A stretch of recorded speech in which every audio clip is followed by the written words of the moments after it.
Zee 24 तास एक पाऊल पुढे।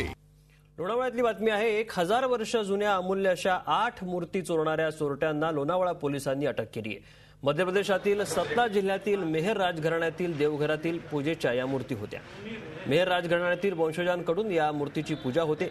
या मूर्तींमध्ये अष्टधातूची अत्यंत अमूल्य अशी श्रीराम आणि सीतेची मूर्ती, श्रीकृष्णाची मूर्ती, एक शिवलिंग, विष्णूची मूर्ती, गणपतीची मूर्ती आणि काली मातेच्या मूर्तीचा समावेश आहे। चोरी संदर्भात मेहर घराण्यातील राजमाता कवितेश्वरी देवी यांनी मध्य प्रदेश पोलिसांकडे तक्रार दिली होती।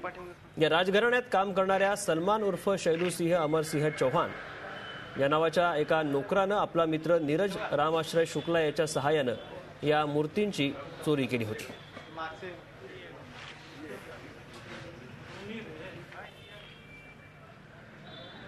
1000 वर्षापूर्वीच्या आणि परंपरागत त्यांच्या अष्टधातू तसेच इतर धातूंपासून बनवलेल्या अत्यंत अमूल्य अशा मूर्त्या त्या चोरीस गेलेल्या होत्या।